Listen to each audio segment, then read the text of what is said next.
everybody, this is Wes from Fundamental Games. I'm here today to show you another designer's game. His name is Johnny, and he's designed a game called The Goblin King is Angry. So here we go. This one eye staring at you. This Goblin King is mad. His goblins have been abused for far too long. I did a video before on this, but I'm doing another video because I enjoyed the gameplay. I enjoyed what was happening on the board, cool mechanics, and most importantly, one of the super stretch goals that they have for this live Kickstarter campaigns is these meeples. So these meeples here that you see, right now they're lying flat because I'm not very good at figuring out how to make them stand up. But these are what the goblin meeples could look like if the game were funded high enough. There's goblins, there are hobgoblins, and there are ogrins, which are like ogres or giant goblins. So I just love how these look, and I wanted to do a full playthrough showing how these meeples could look if you were to get a set of your own through the extended meeple purchase option if the game can fund high enough. I mean, they just look fantastic to me, and I wanted to see these guys in use on the game board. So put this together on Tabletop Simulator for a live playthrough, and we'll just walk through this gameplay. First off, we're going to shuffle the 40 card center pile deck. All players are going to share this hexagonal deck, and it's going to impact the game in many different ways. Players have to be separated unless there were more players. So we're doing a 3-player game where there's an empty spot in between each set of players. The purpose of this game is to be the first to take down this fortress or this castle that belongs to the humans that have been killing goblins for far too long. Now the cool thing is all of your goblins, each team of goblins is sort of working together to destroy the castle. You don't really have much of a choice. If you choose not to participate, you're going to lose the game anyway. And as people's meeples, as these goblin meeples and ogre meeples and whatnot accumulate around this castle, once there is enough, they're going to topple the castle. But the player who wins is the one that has the most adjacent to the castle at the time that it falls. And that could happen in a few different ways. And different meeples are worth different values. Like an ogren is worth 4, a hobgoblin is worth 2, and a regular goblin is just 1 goblin. You need 5 times the number of players of goblins to topple it. So in this case, with 3 players that we're going to play today, we need 15 goblins around this castle for it to fall. Doesn't matter what size, doesn't matter what colors of goblins, just 15 total goblins, and this castle goes down, and the goblins are victorious. And the humans die a terrible, mean death by these raging goblins. But the goblins aren't, they want the glory for themselves, so it's still a race and to see who's the most glorious goblins. For Glorp, trying to redeem a dead goblin, and for the Goblin King, save their kingdom. So how do we play? Well, we play first, a random player gets this goblin ear. We're going to give this to blue, so blue's going to start. Whoever has the goblin ear will do each of the sequence of turns first and then pass the goblin ear at the end of the full round. And just going to double check, make sure, do I have the rules showing here? No, so I may stop and say I'm looking at the rules from time to time, so if I do, bear with me, because the game is still relatively new to me. I've played one full playthrough and read the rules twice. What will happen on each turn, we're just going to play through a turn. On each turn, a player gets to automatically place 4 goblins into their encampments, these little goblin encampments here. So 1, 2, and I can place them any way I want. I could put 4 on one hex, or 3 on one hex, 1 on another, or 2 and 2. So I'm going to do 2 and 2. The main rule is that on each hex, you cannot have more than 4 goblins. Oh, I forgot a step. One thing that this game has, I guess you could play without a general or without a leader, but this game does have a leader concept. So we shuffle these up, and each player would have their own general, and that creates a little bit of asymmetrical gameplay and adds some cool elements and imagery to the game. So this guy, for example, is Toratog. Toratog is a big hobgoblin, and he's going to lead the red troops, and he's going to help. We'll look at him closer on his turn. The green player is Gimme Stones, the merchant. So he's going to have a special ability as well. His special ability actually says at the start of the game he gains 1 stone. So there's a big stone bag here. You're going to learn about those in a moment. But he gains extra stones. And then the blue player is the Hyena Rider. Their goblins can move 2 hexes instead of 1. So not their hobgoblins or their ogrins, just their goblins can move an extra square. That could make a big difference in the game too. So from now on, we're going to refer to blue instead as Yabachek, the Hyena Rider. Love that art. Alright, so that doesn't change anything else in this particular turn. I still get the 4 goblins. Now, what else can I do in a turn? Well, during the recruit phase, you can also exchange to earn hobgoblins or ogrins. In order to get a hobgoblin, and this is where I have to check the rules to make sure I read it properly. So in order to get a hobgoblin, you must sacrifice a goblin. Might even be 2 goblins. So a hobgoblin costs 2 stones and 1 goblin, and an ogrin costs 3 stones and 2 goblins, so it goes up by 1 each. So let's go back to this. So if these hyena riders wanted to summon an ogrin, it would cost 2 goblins and 3 stones. And if I wanted to make this guy, it would cost me 1 goblin and 2 stones. I'm going to choose not to do that because these goblins move faster than thanks to this guy, and this game is a bit of a race. So that guy is done his summoning.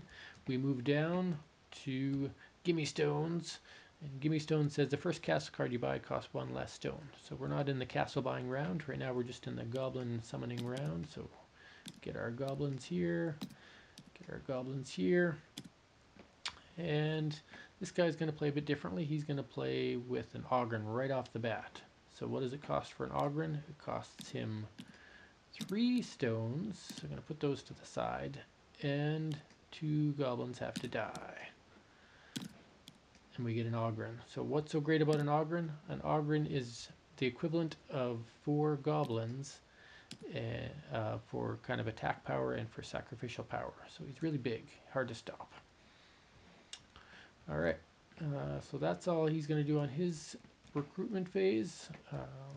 And then we move on to red. So red summons 4 goblins. Red's going to do it differently. They're all going to jump into the same bandwagon here. Wahaha. And red has a special ability with hobgoblins.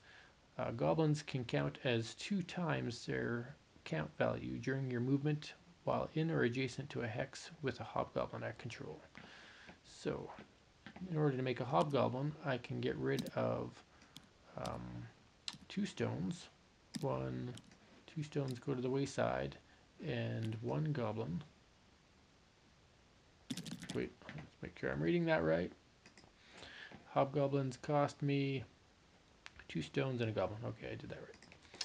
So 2 stones and a goblin go to the wayside, and we get a hobgoblin. So hobgoblins are like having 2 goblins. That's what they're equivalent to.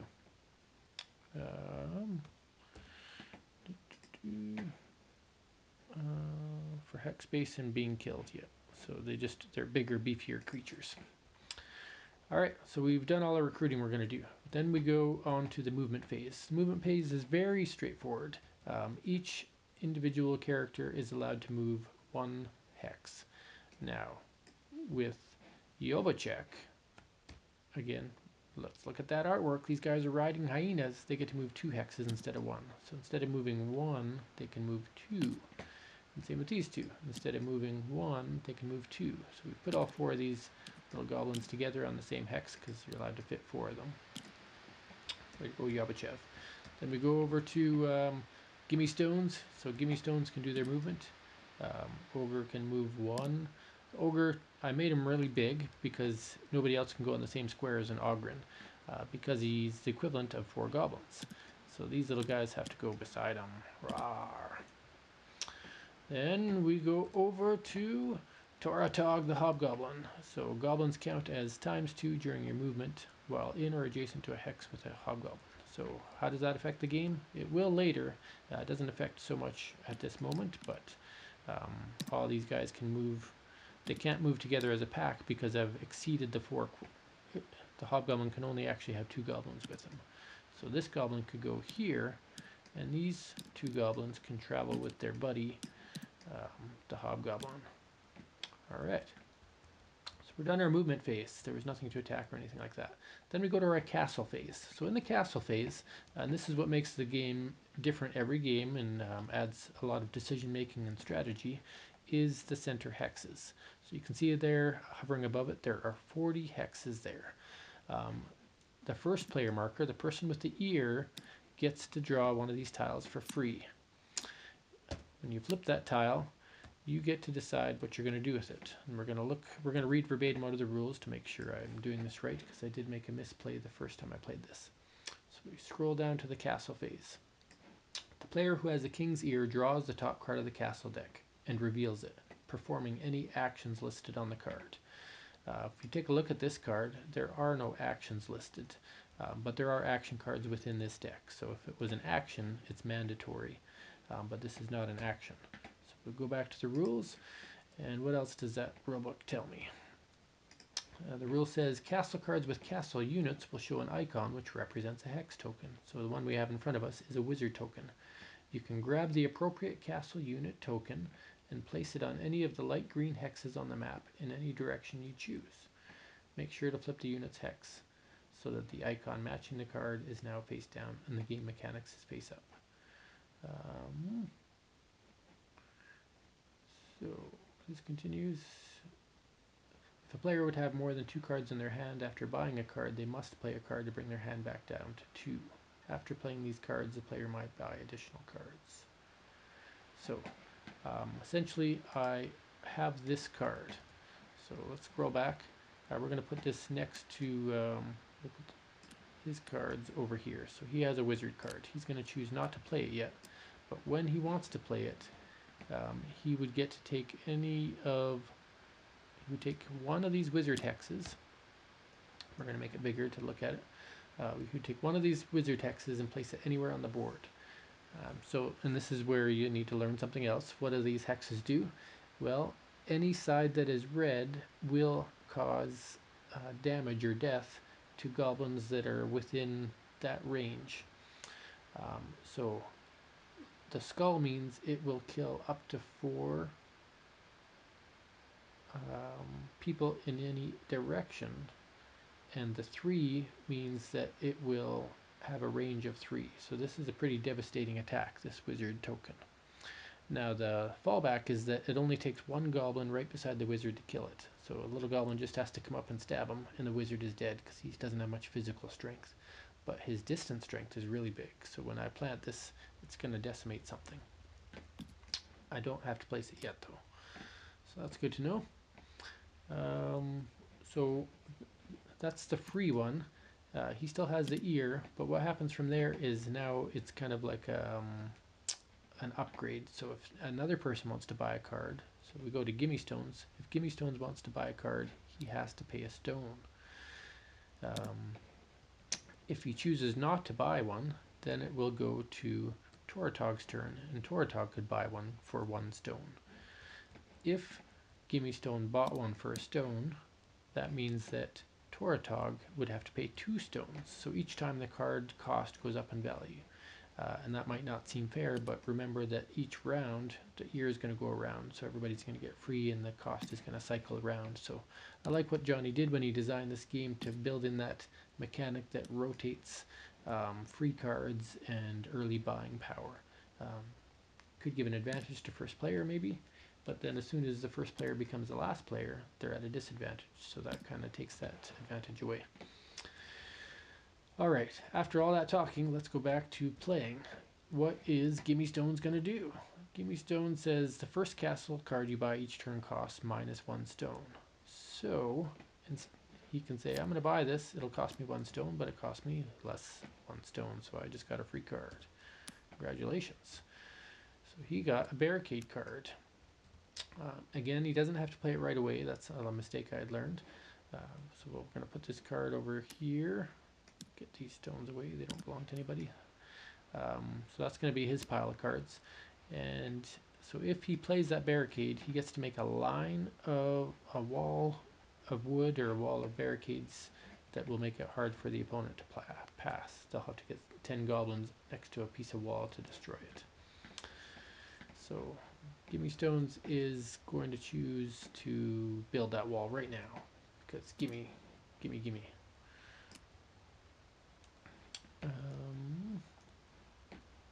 Let's make sure I can play that card actually.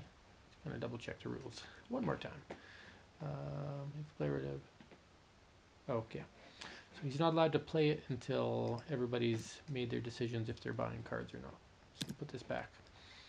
So he's bought his one card and he says he can't do anything else. It goes to Tortog, and Tortog has to decide if he wants to spend two stones to buy a card.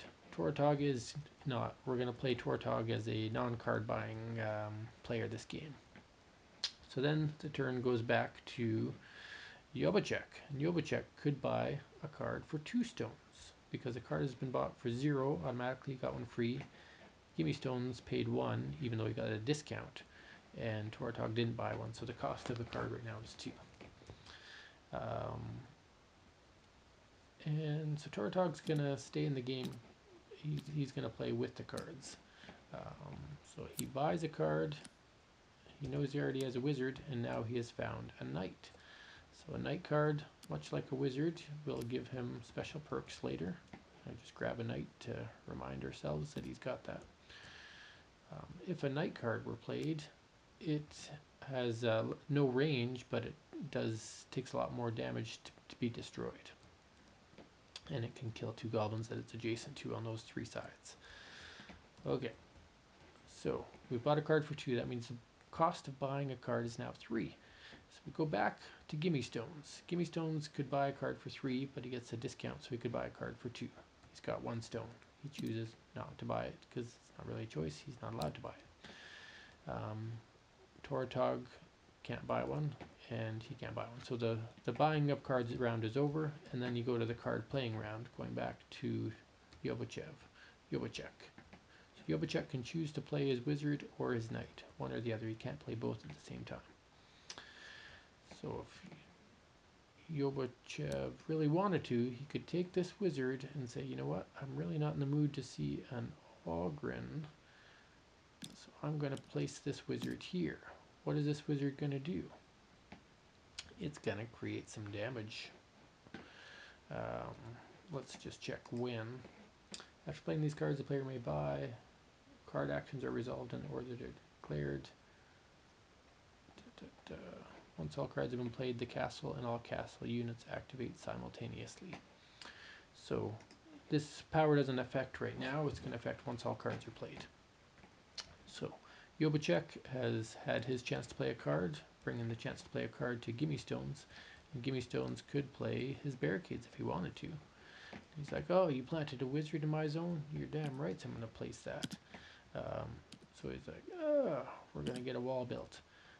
Is there anything special about these walls? Just a little bit. You can see that they've got an opening. So that opening has to line up with...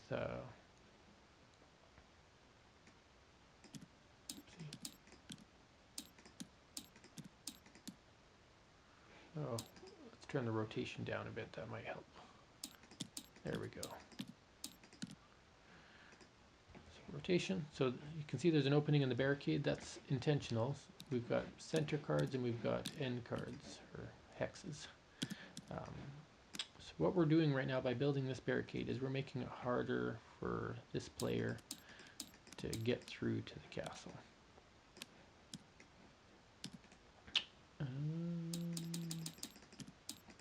There we go. And sorry if it's painfully slow, but you can always fast forward if you need to as I place, whoa, things like that. Okay. So obviously in real life this would be a lot easier to do, but I'm playing with a digital simulator that can get a little bit clunky at times. Oopsie. Especially when I don't press the right buttons. rotate. Okay, there we go. You get the idea. These are where they are. So what's going to happen is if blue wants to get through this way to the castle, they have to have 10 goblins to destroy a wall. Otherwise, they'd have to walk all the way around. Okay, so Yobachek has played his card. So that barricade is now discarded. We'll put the discard pile way over here just to get out of the way. The wizard card has been played. Then if Tortog had a card, he could play it. He doesn't. Yobachek could play another card. If I'll read the rules for you, make sure you can play 2 cards.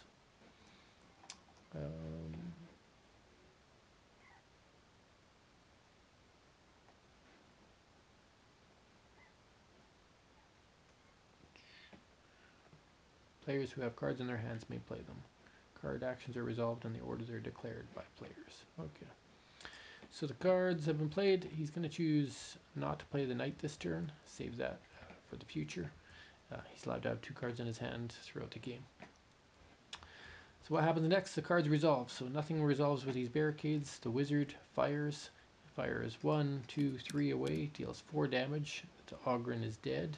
Just returns to the pile. Can be reused. It doesn't get removed from the game permanently. And it would also shoot 1, 2, 3 this way. So anything in this line of hexes would take 4 damage. Anything in this line of hexes takes 4 damage. So that's painful, and that's something that Gimme Stones is really going to have to watch out for. Nothing else happens. Castle hexes have been resolved. The Goblin Ear then passes to Gimme Stones, and we start on the next round. Next round starts, we get 4 goblins. Every turn you get 4 goblins. You're always going to be recruiting massive little armies of dudes. And these goblins have learned that maybe they want to... This little goblin alone could go on a little path to destruction and try to take down this wizard, for example. So we've got our 4 goblins. And, oh, sorry, one thing I forgot is at the end of each round, or beginning of each round, depending on how you look at it, each player gains a new stone. So that more actions can keep on happening. So stones are like money, currency, actions, whatever you want to call them. Okay, so we played that. We could play a new Ogren by sacrificing... Oh, you need 3 stones, and he doesn't have 3 stones anymore, so... He couldn't make an Ogren, he could make a Hobgoblin, but he's just going to keep his goblins this turn. Save his money for cards. Then we move over to Tortog. Tortog gets his 4 goblins. 1, 2, 3, 4. And he chooses again to lose 2 stones and 1 goblin to make another Hobgoblin. Remember, this guy we're going to play is not playing any cards and see how he turns out. He's just playing straight Goblin, Hobgoblin strategy, living up to his Tortog fame. Alright, flip over to Yobachek. Yobachek gets to recruit his 4 goblins. 1, 2, 3, 4. And he likes goblins because they can travel at twice the speed of normal goblins on other people's teams.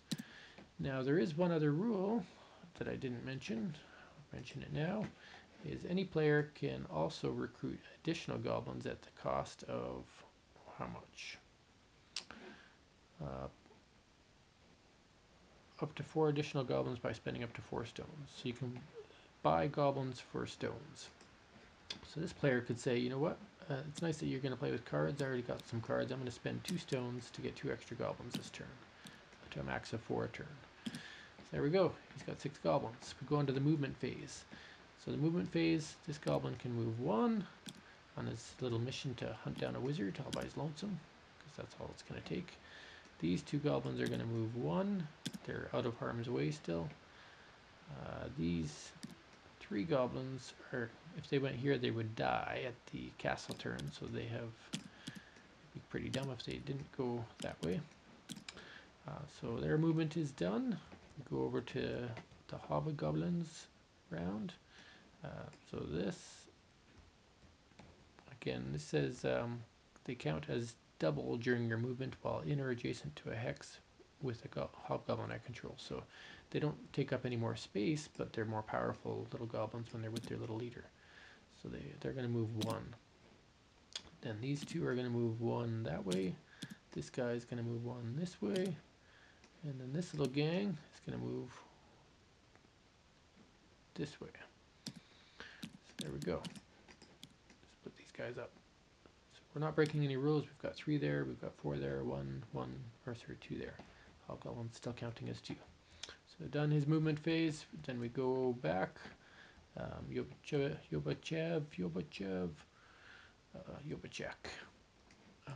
These guys can move 1, 2. So they're over here, and so now there's 4 goblins against this wall, which means there's not enough to kill this thing. So why is 10 a bad number? 10 is a bad number because the only way you could possibly take down a 10 wall on those 2 sides is if you had a hobgoblin. Which means to get through, he's probably going to have to break this wall because he's not interested in building hobgoblins. Okay. So then we can take these guys and move them 1, 2 squares with his double movement power. And these guys can move 1, 2 squares. Good. We go down. Everybody's done their movement phase, so then we go to the castle phase. In the castle phase, the first thing that happens is the guy with the ear gets a free card. So bring this over here, flip it over. It's not an event card, it's a priest, so that goes into his hand. Then this guy, if he had any stones, could buy 1 for 1. He doesn't have any stones, so he passes. Yobachek says, I don't have any stones left either. I spent all my stones on goblins. Whoops. So I pass the turn to you, sir. And Gimme Stones is like, yeah, that's the way I play. You guys use all your stones on crap, and I can spend them on cards. Because this costs 1, but Gimme Stones has a freebie. So he doesn't even have to use his stone to get that card. He's now got a knight. Then we go to the 2 casting. And you can buy this for, it says the first castle card you buy each turn. So I misread that earlier. So this card would actually cost him 2 stones, so he's not going to buy it. Then we play cards. So what do we have for cards to play? Well, Gimme Stone's still not happy with Mr. Blue. So what he can do is plant a knight. Put the knight in the discard pile, grab a knight, and say, you know what? I don't like the fact that you're trying to break down my wall. So he's going to rotate this.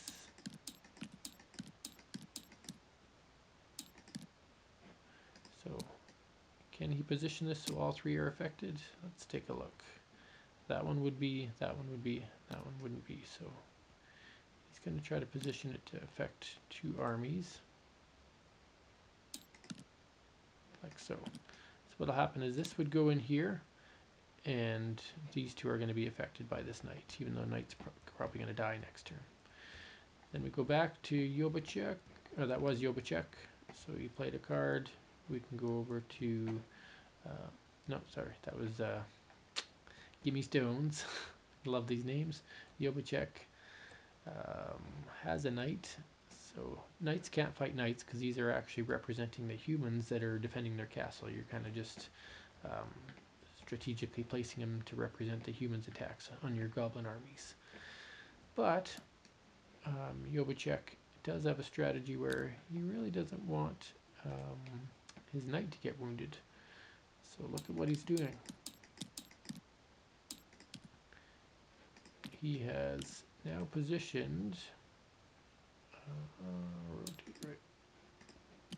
Now positioned his knight to be adjacent to his wizard, which means the only way for the goblin to make it to the wizard would be to get past the knight, which isn't looking good. We'll see that play out in a bit.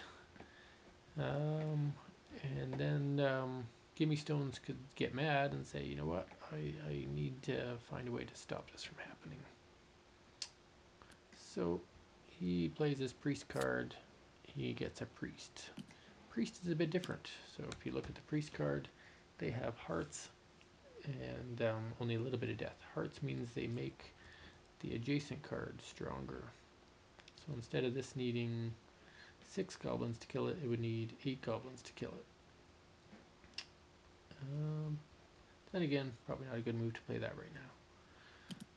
So Actually, he decides not to play his priest card. He'll keep his priest. Yeah.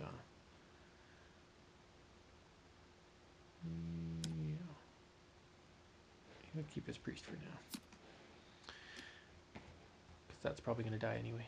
Okay, so then we go to the castle round. We look at all this stuff happen simultaneously. So the knight attacks here, here, and here. There's nothing there to kill.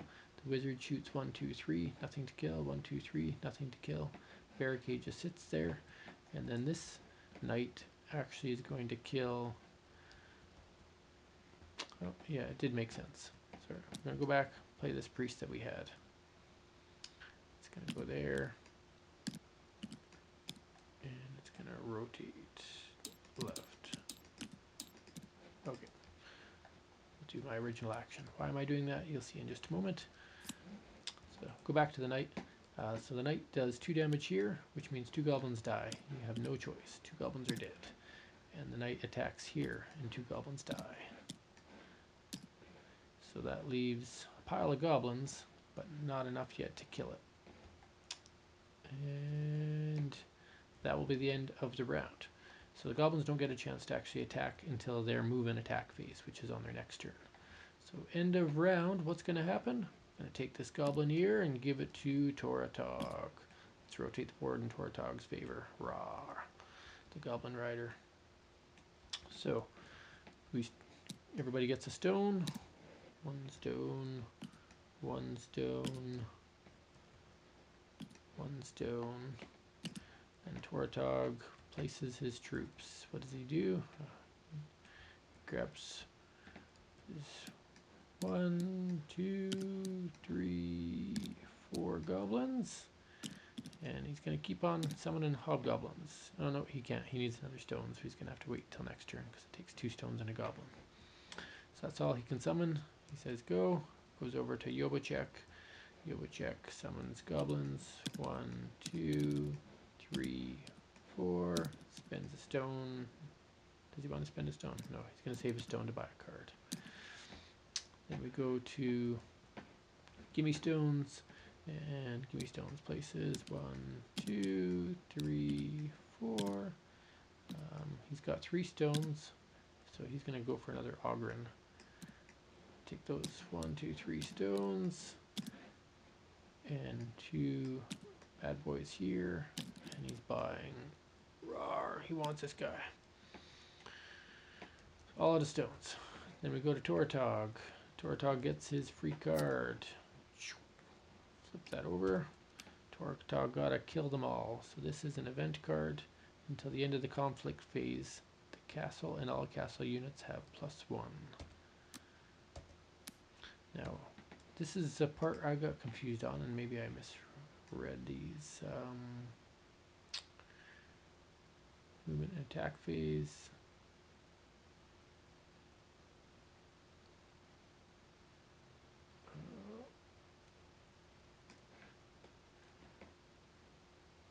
Oh, took the card too soon. Let's go back. Forgot all about the movement phase we just recruited. So put this back. It's his movement phase. Movement phase, he gets to move 2. 1. No, just 1. This is the wrong guy. This guy moves 1. This guy moves 1 with this guy. These 2 move 1. Remember, these guys can split up if they want to, but we're just keeping them grouped together for travelocity's sake. These guys move 2. These guys move 2. There's no summoning sickness. And that is the end of his movement phase.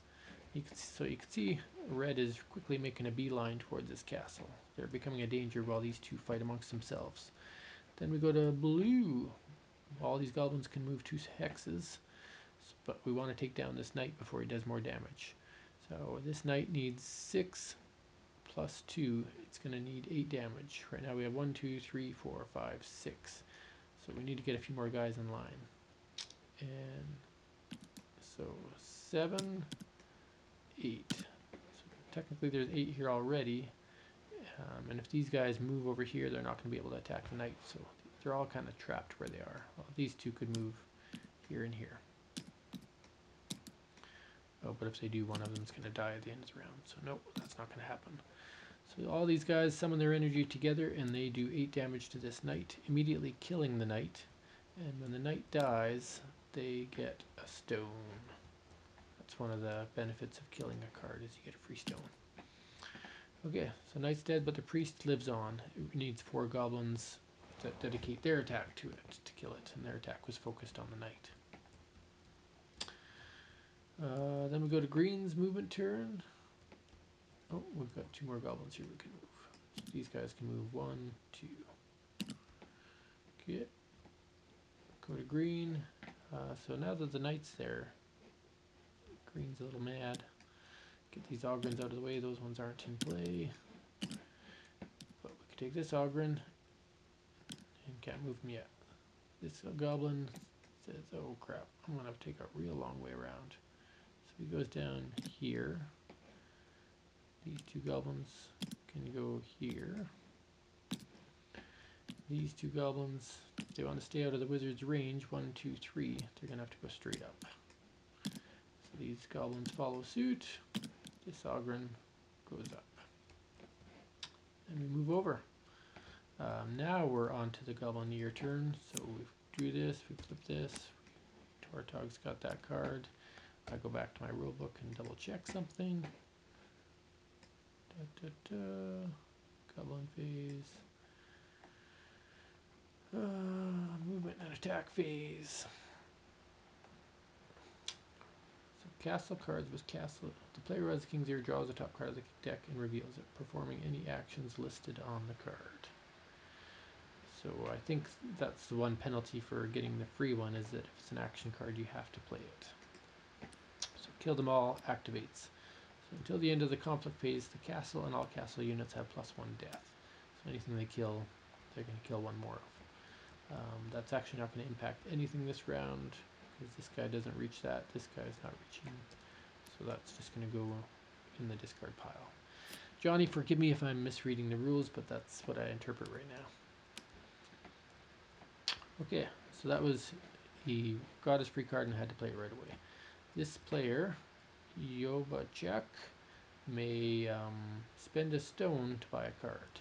If he doesn't buy a card, he knows Gimme Stone's going to get one for free. So he's going to go buy a card for a stone.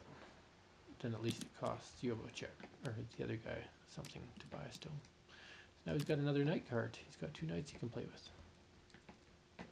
Oh no, he played that knight last time, so he's only got 1 knight. And then Gimme Stones. Oh, yeah, that's right. He doesn't have any stones, so he can't buy a 2 for a 1.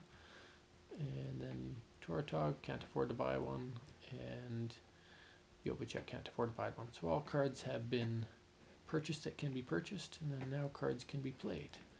So this guy can be even meaner and play yet another knight, continuing his assault. So he plays this knight, rotates it like so. So you can see I've got this red line of death, forcing green to go over here, forcing Gimme Stones to take the long way away. No other cards to play, so then we resolve castle. And remembering that kill them all is active for the humans. And kill them all says they get an extra death. So this priest here would normally only kill 1 goblin adjacent to it. It's got no range, but instead it's going to kill a 2nd goblin. Mighty priest. Priest of death. Then this knight is going to kill 2 that are adjacent to it. There's only 1 around, so that 1 goblin dies. And red is laughing because his path to victory is all laid out in front of him. Tortog is just gleefully hobgobbling his way to victory. Alas, he must pass the Goblin's Ear. Over to Mr. Blue, Yovacek. So Yovacek recruits his goblins. 1, 2, oh, gets a stone. Not hobgoblins. 3, 4. He is going to recruit 2 extra goblins by spending his 2 stones. Yep, he's just going to play the rush game because he lost too many goblins. Then we're going to go down to Gimme Stones. Gimme Stone's going to recruit, get his 1 stone, get his 4 goblins, and he's putting them all on this tile now because going that way is just murder. And the 2 goblins he has left there, they can go kill a knight, but it's going to be a long haul. And he has one stone. He doesn't want to make a hobgoblin. He's going to save that for cards. So let me go over to Toratog. Toratog recruits.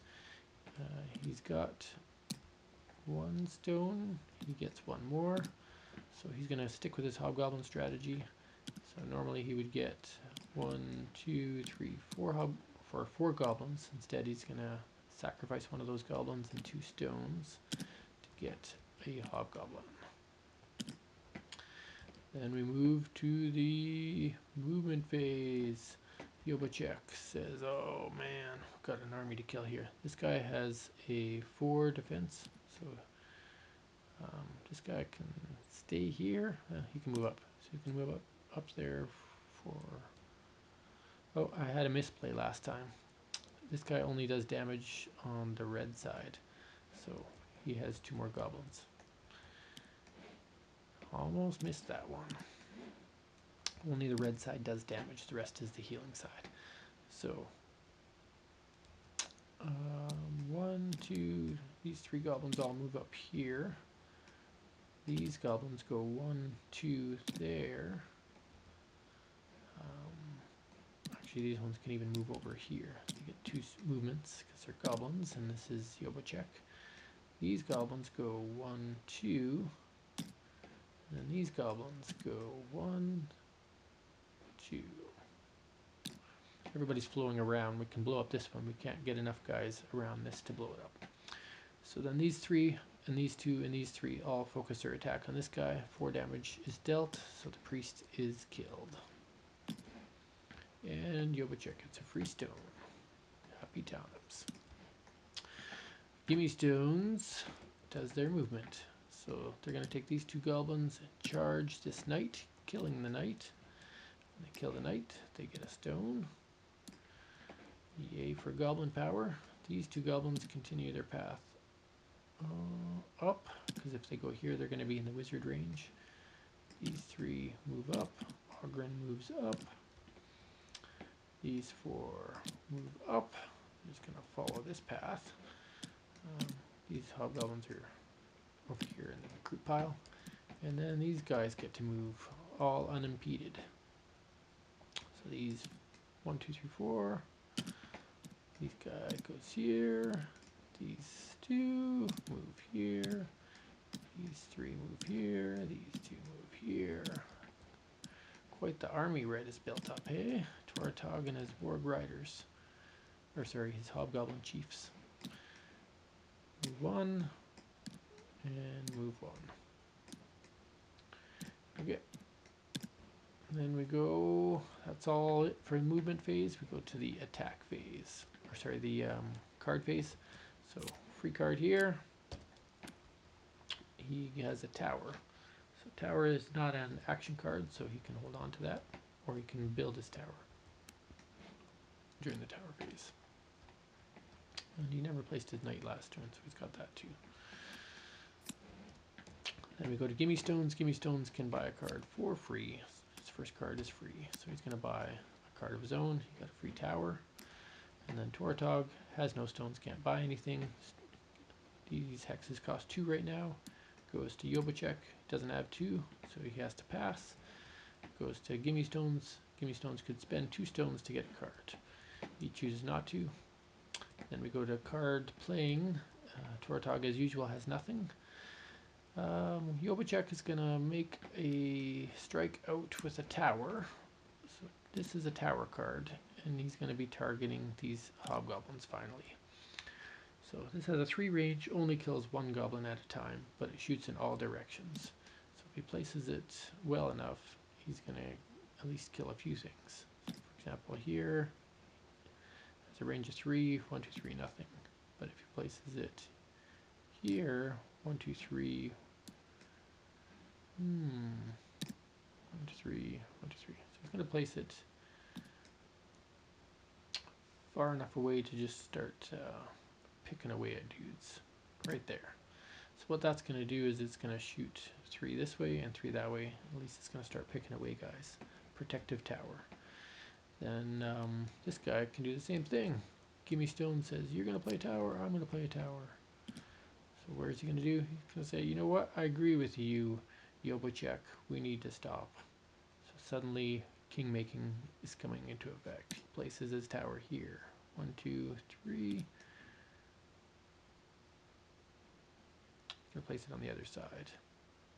And by placing it here, he's actually going to nail that goblin. Yeah. Oh, he's got the wizard that shoots.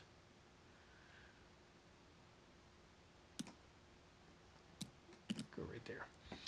Okay, so everything's been placed. Now the castle tiles attack. Forgot that this wizard is here. See? 1, 2, 3. Shoots this goblin. Never noticed that, so Toratog has learned a lesson there. The knight shoots, this guy shoots, this guy shoots, nothing happens. The tower, 1, 2, 3. So let's just double check the rules. Make sure the tower shoots through things.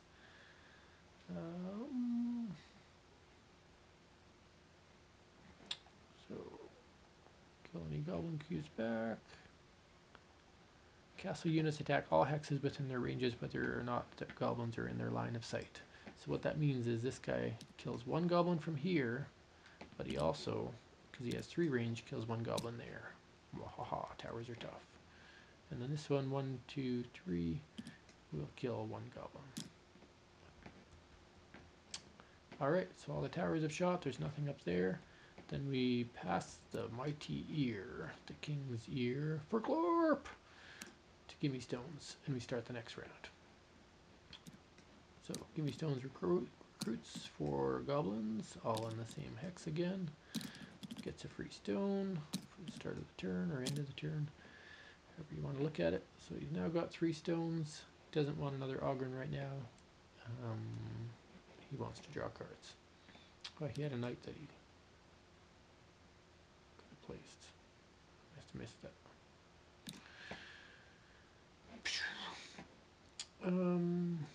Then Toratog recruits his dudes, so he has 1, 2, 3, 4 goblins to place. He gets 1 stone, not enough to do his hobgoblin strategy, so he passes. Yobochek summons his. Oh, these ones should have moved 1, 2 squares as well. So he gets 4 goblins and a stone. Okay, these goblins are all going to go down this way. Does he want to recruit an extra goblin or keep his stone? He's going to keep his stone. Alright, then we're on to movement. Green gets to move first. So he goes, moves 1, attacks, kills that. Oh, yeah, he didn't draw a knight. Those are dead knights. Let's get him off the table. So he gets a free stone for that action. Then he can move the rest of these. So these 2 can go here. Now they're out of range of the wizard. These 3 can go here. Ogren can go there. These 4 can go there. These 4 can go there. Making their beeline. Getting closer to that castle.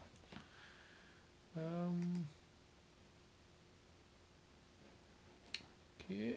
These guys already did their attack, so his movement phase is done. We go to the hobgoblins. Toratog's group. These guys finally got to the castle, but if they go there, they're going to get shot by these towers. So what are they going to do to stop from dying over and over? Move here, and he's out of castle range. See, that castle can't point through. It's got to go that way and that way. So they're going to line up to attack that thing.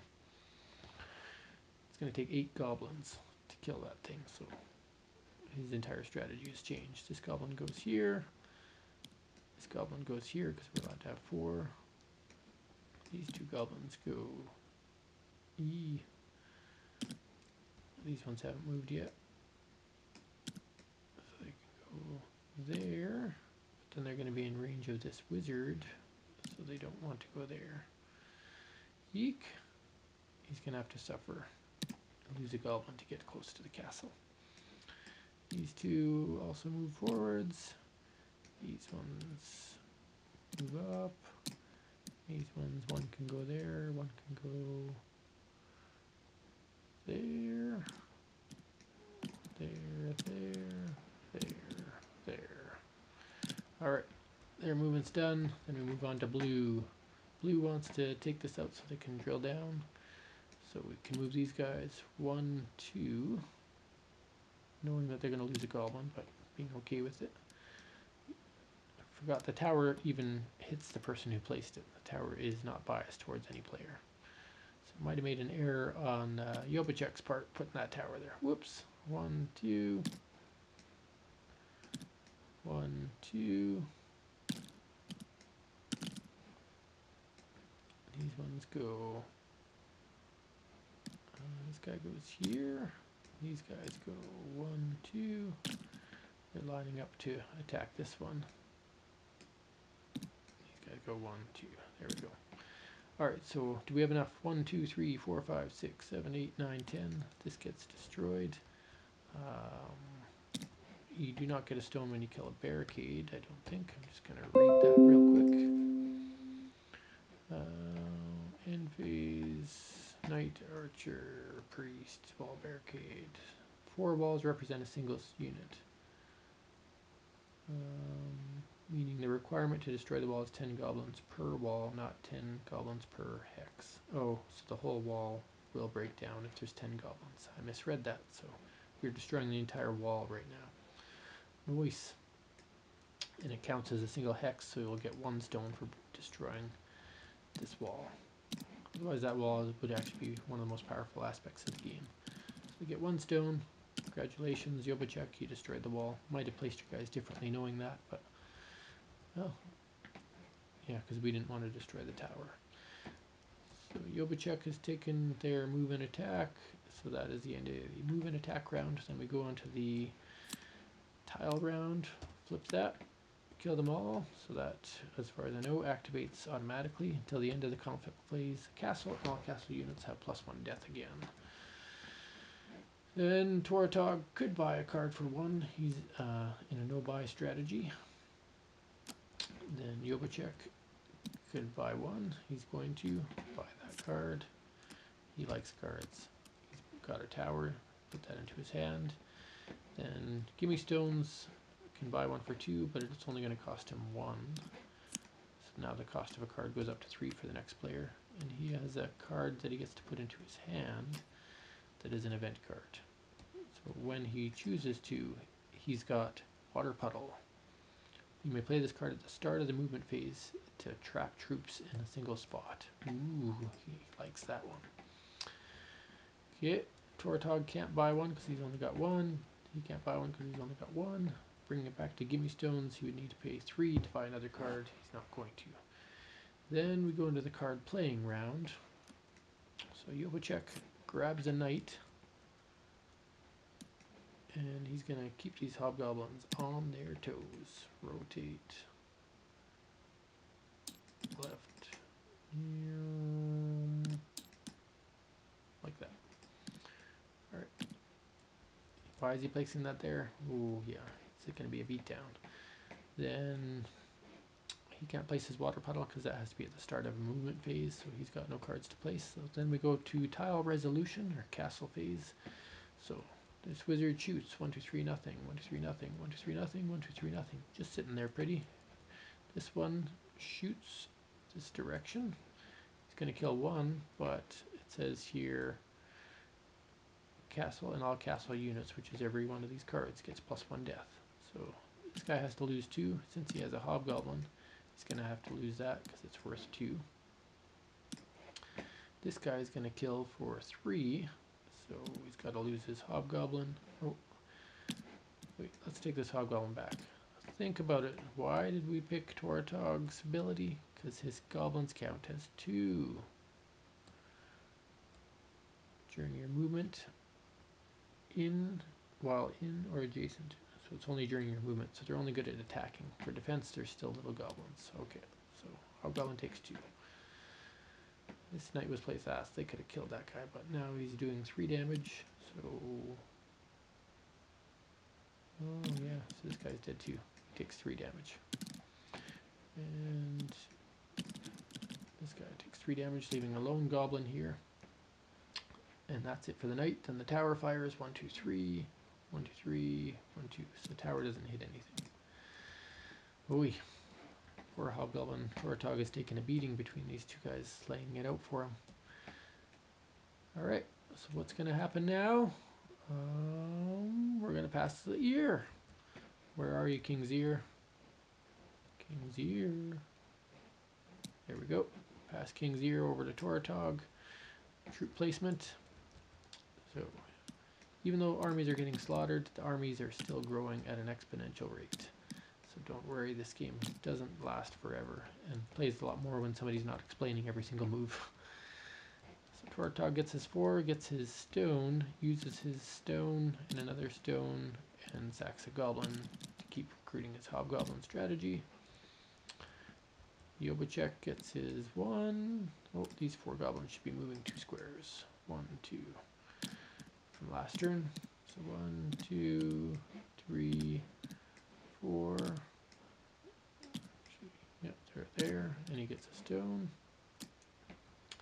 He's going to spend... no, he's going to save his stones. He's got enough guys crowded around that I think he's not too worried about getting more goblins. Then gimme stones. Gets 1, 2, 3, 4 goblins. Not going to bother with extras. Then we go to... So we've recruited, now we're into movement phase. So movement phase, we need 6 goblins around this thing. We cannot possibly get 6 goblins around here. This one needs to have 8 around it. Technically there's 6 around it. And here where we have another ruling. Do your opponent's goblins count as goblins against these creatures?